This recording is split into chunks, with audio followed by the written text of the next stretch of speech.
amores do Resenha dos Sonhos, hoje eu vou mostrar pra vocês as minhas leituras do mês de setembro.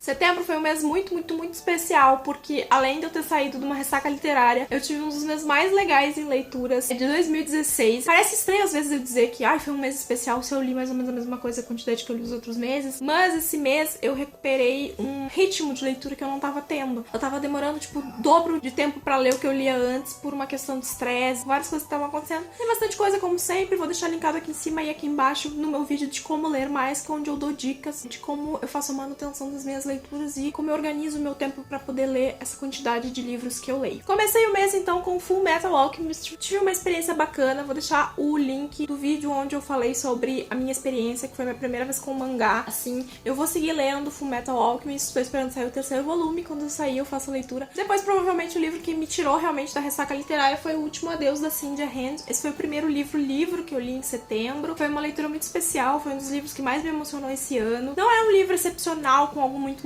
diferente, não, ele segue uma fórmula de vários livros que falam sobre suicídio, mas foi uma experiência muito bacana. Depois eu li Perdão Mortal, da Robin LaFevers. Esse é o primeiro livro do Clã das Freiras Assassinos, essa série que tem este nome fenomenal. Também já saiu resenha aqui, foi um livro que me surpreendeu bastante, eu tava esperando.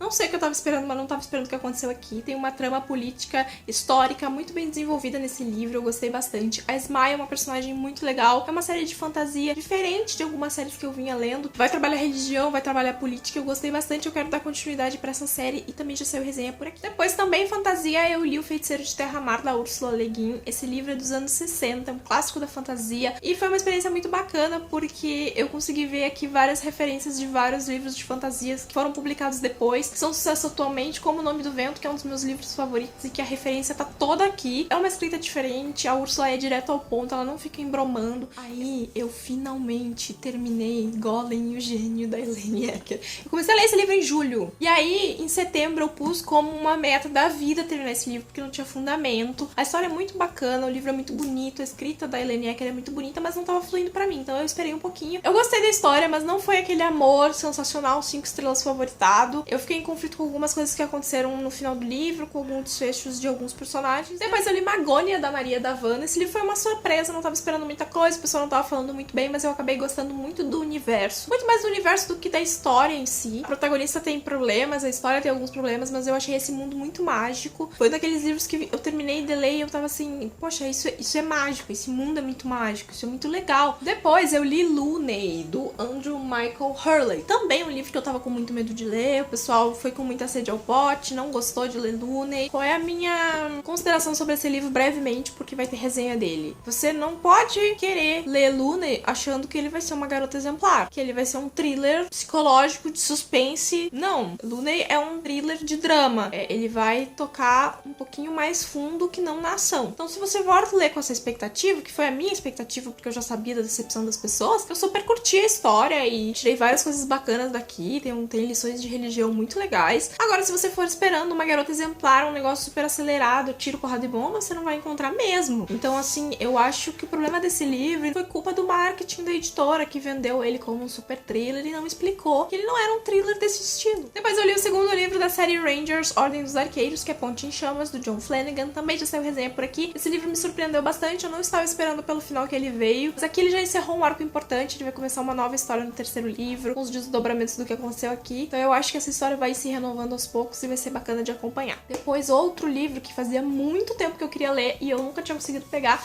que foi Caixa de Pássaros, do Josh Malerman. Também curti muito a leitura desse livro. As pessoas têm opiniões conflitantes também sobre a Caixa de Pássaros e questionam o final, por o final ser aberto, por não dar explicação. E, gente, se esse livro tivesse um final fechado, se a gente soubesse o final do livro, o que é, enfim, todo esse mistério, eu acho que ia ser um livro ruim, porque qualquer explicação que fosse dada aqui ia decepcionar alguém. Se eles me dessem uma explicação, por mais que na minha cabeça eu tenha formado as minhas opiniões sobre o que pode ter acontecido aqui, se eu tivesse recebido essa informação numa bandeja, eu teria duvidado dela e eu não teria gostado tanto do livro. Então eu acho que a mágica da Caixa de Pássaros está em realmente tu não saber o que tá acontecendo. E essa é a minha opinião sobre esse livro, eu gostei muito e eu gostei principalmente do fato de que o final tá na cabeça de cada um dos leitores e tá na imaginação de cada um dos leitores, assim como tá na imaginação de cada um desses personagens aqui. Depois de Caixa de Pássaros, eu li o e-book de Guerra do Velho, que foi pro mês de setembro do Vórtice Fantástico aqui de Porto Alegre. Foi uma experiência muito bacana, eu gostei muito, muito, muito do livro. É uma ficção científica, é um livro super acelerado, onde acontece um monte de coisa, a escrita é super fluida, tem várias explicações técnicas e mesmo assim o livro não fica chato. Eu tava esperando um livro completamente diferente do que eu encontrei. Isso fez com que a experiência fosse mais legal ainda. Depois eu li Spider Bones, da Cat Rakes, que é um dos livros que deu origem, da série que deu origem à série de TV Bones, da Temperance Brennan, do Seeley Boot. Eu não sabia que aquela série tinha originado de livros, eu descobri quando eu tava pesquisando esse livro especificamente pra descobrir sobre o que era. Esse aqui é o 13º livro, não é o primeiro, mas o contextualiza você sobre como tá a vida da Temperance Brennan naquele momento, quem ela é, enfim, o que ela faz, então você pode ler fora de ordem tranquilamente como eu fiz. Eu acho que não tem os 12 primeiros publicados aqui no Brasil, eu acho que esse foi o primeiro que a editora trouxe. Tá acabando, gente, prometo.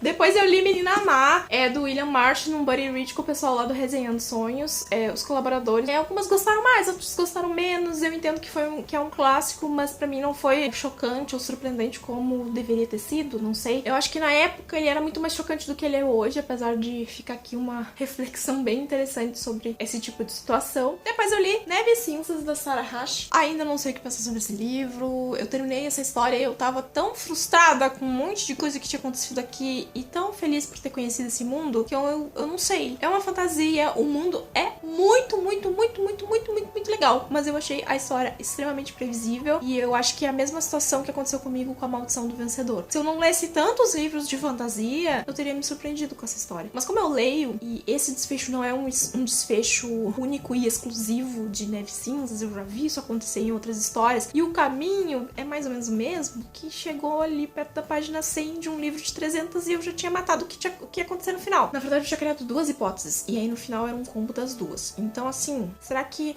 a previsibilidade é compensada pela grandeza do mundo, ou será que não? Será que enfim. Quero a continuação, quero saber o que vai acontecer depois, mas, né? E aí, meus queridos, depois de Neve e Cinzas, eu li Estrela da Manhã, finalmente, do Percy Brown, terceiro livro da trilogia Red Rising. Eu tava com medo de ler esse livro, vocês não fazem ideia, tanto que eu tava protelando há 2 meses. Toda a expectativa que eu tinha pra cima dessa trilogia se cumpriu. O Percy Brown virou um dos meus autores favoritos, não sei se favoritos, mas aqueles autores onde, quando saiu que nem acontece com a Sarah J. Maas, saiu outro livro, eu quero correr pra ler, porque eu quero ver se a mágica vai continuar. Eu gostei muito desse livro. E além desse monte de livro que eu mostrei pra vocês, eu também ouvi 2 audiobooks esse mês, que foi O Apanhador no Campo de Centeio e 1984. Eu me decepcionei um pouco com O Apanhador no Campo de Centeio. Eu não sei o que eu tava esperando, mas não era aquilo que eu tava esperando. Eu entendo que pra época que ele foi escrito, ter a visão da cabeça de um jovem falando tudo as merdas que aquele cara fala tenha sido interessante, tenha sido revolucionário, enfim, algo novo. Mas hoje o personagem principal, pra mim, soou extremamente chato, sabe? Muito, muito, muito chato. E ele tá sempre repetindo os mesmos jargões. Sabe quando tu já tá assim, ele tá falando e aí tu já tá tipo... Tu já sabe o que ele vai dizer? Não é um livro para mim nesse momento, enfim, mas eu li, conheci, tava nos meus 10 para ler em 2016, cumpri a meta, mas não foi uma experiência assim excepcional, mas ok. Já 1984 foi um livro sensacional. Eu sabia que ia ser um grande livro, eu sabia que era uma grande distopia, mas eu não tava esperando que fosse tão legal, principalmente o final. Eu fiquei tipo, what?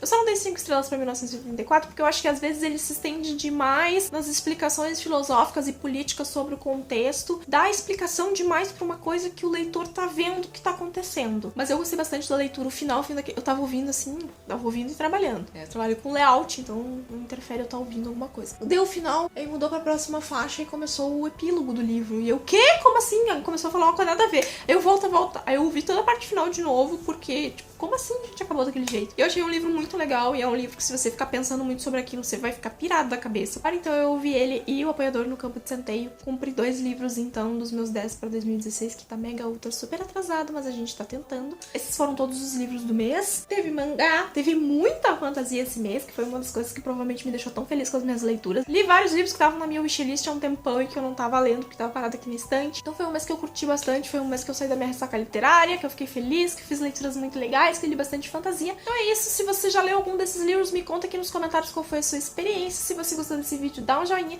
se inscreve no canal se você ainda não é inscrito. E até o próximo vídeo. Tchau!